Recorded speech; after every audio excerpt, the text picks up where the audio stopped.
right, my first guest has appeared in numerous films, including Dazed and Confused and How to Lose a Guy in 10 Days. Beginning Friday, you can see him in Sahara. Please welcome Matthew McConaughey.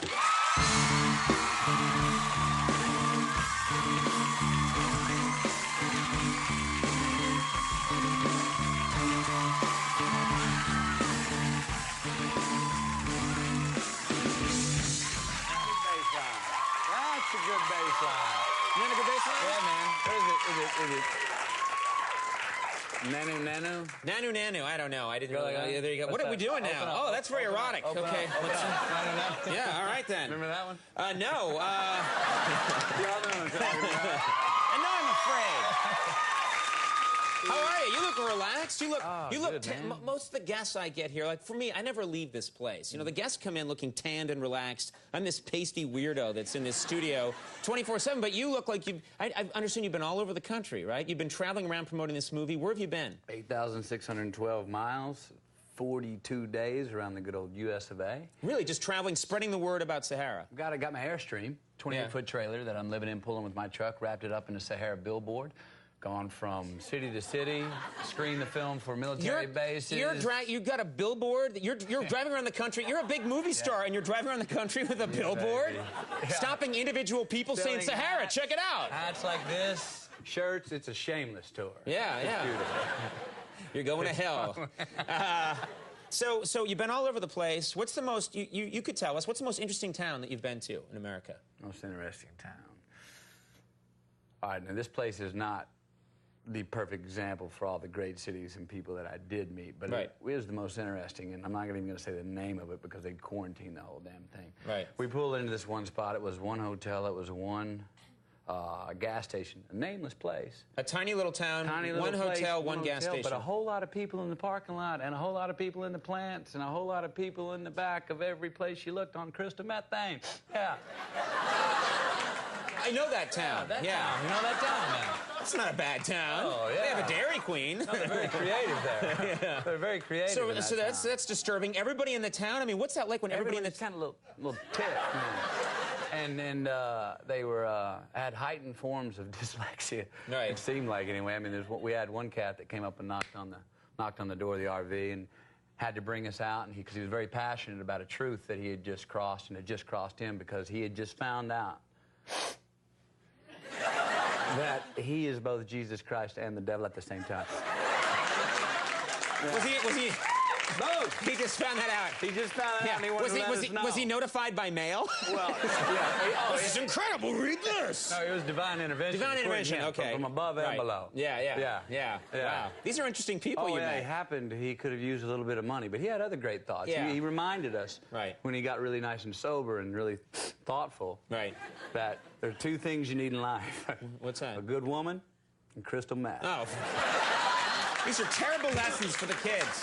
Don't listen at home, kids. That's wrong. It's true. The other towns are great. This one was a bit crooked, though. Yeah. Well, I'm going to go there soon. You've been traveling around in your RV, and you have been. This is true. You've been staying in RV camps. Yeah. Just talking to people. Like at night, you hang out with the people. What's it like? What do you guys talk about? Well, we pull into an RV park. We barbecue. We all have a few beers. You meet the neighbors. You sit around and around the fire, and you kind of just bull. Yeah. You know. Yeah. Tell them, see what kind of fibs you can tell and get away with. So how do I know that anything you've told me tonight is true? I mean, do you routinely like to sort of bend the truth and lie? Do you? You know, I'm just bull. There's a good thing about bull. The difference between bull and lying. Are you going to try and say that word as many times as you can? It's a great word, though, isn't it? Well, I like it. I'm happy. Check this out, though. That's why I love hanging out with bull. But don't like hanging out with liars. You like BSers, but you don't like liars. Yeah, because a bull lets you know he's bull. The liar doesn't let you know he be bull.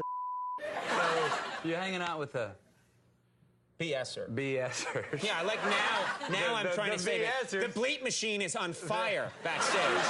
If you're hanging out with them, it's great because it doesn't matter if they're telling you is the truth or not because it's fun. If it isn't true, it ought to be true, but at least they're letting you know. It's creative and no one gets hurt, right. They're... The liar doesn't tell you that. Right. I'm going to stop this topic right now before you swear some more. And the guy on crystal meth didn't tell me that. No, well, he doesn't know where he is. He thinks he's a raccoon or something. He was right there in some purgatory. He wasn't quite sure, but it was not pretty. Don't expect any truth from him. Now, I want to ask you, last time you were on the show, I got so many people ask me about this interview. You and I were talking, and then we got on the subject. I don't even remember how. One of your favorite things to do is to imagine how you might survive an attack in the wild, because you like the wilderness. Yeah. And so you said that you had worked out a whole scheme for how you would survive a bear attack. Yes. And then you demonstrated on me, and I think we can have a picture of what happened there. That's... Well, actually, that's... In fairness... In fairness, Matthew, that's from later in the interview. That wasn't related. That doesn't look like my theory worked, does it? Yeah, I know. And you went into it. You were very passionate about it. Yeah. Do you have any tips for us tonight? Because those were useful tips last time on surviving the bear attack. Well, that's for wilderness. Right. Bears. Right. Grizzlies, brown and black. Right. There's another critter out there, though, that you got to watch out for, especially if you're crossing rivers over in Mali or you're down in Australia. And that would be the alligator/crocodile. The alligator/crocodile. And you have a way, do you think you would know what to do if you were attacked by one?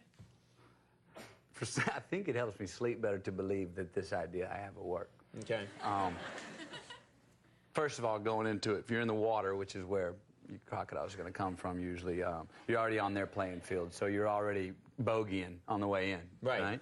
Once you're in the water with a croc, it's trouble. Field. Now, what they want to do is take you down to the bottom, spin you around quite a few times, hang on to a root, and drown you. Then they come in up to land after you're drowning, and they have lunch. Right.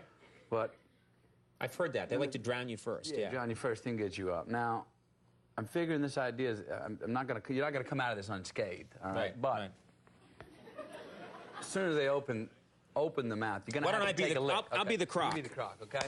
Here he comes, right? Here he comes. Ready? You got time to open and the close. Close. Open. Down. Wait. Close. What are you doing? You just... Yeah.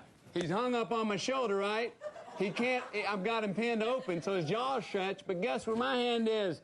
Well, it would be on his heart. That's my microphone. So we gotta get him right there. We gotta grab a hold of his heart. Yeah, okay. And when we go down, get a good hold of his heart. Yeah. And I think we're gonna come up to the top. He's gonna be dead. I won't have this arm. Wait, but I'll be alive and he'll be... Worst idea I've ever heard. Easily worst idea I've ever heard. Get your hand in there. No! Just remember the bear is going, you're going to have to take a lick. Right. It's like mini golf. You have to time when the windmill blade's going to be...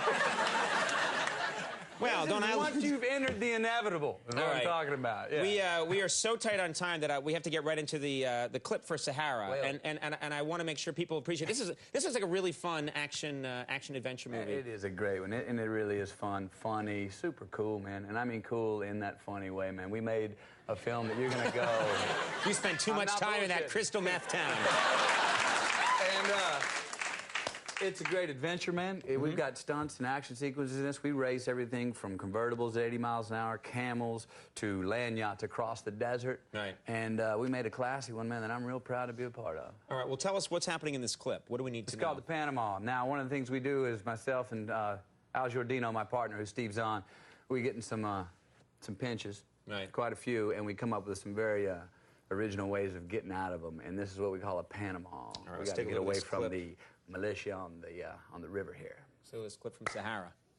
We're doing a Panama. What's a Panama? He did a Panama. Not good news. Sahara opens on Friday. It's always fun talking to you. Matthew McConaughey, John Stamos coming up with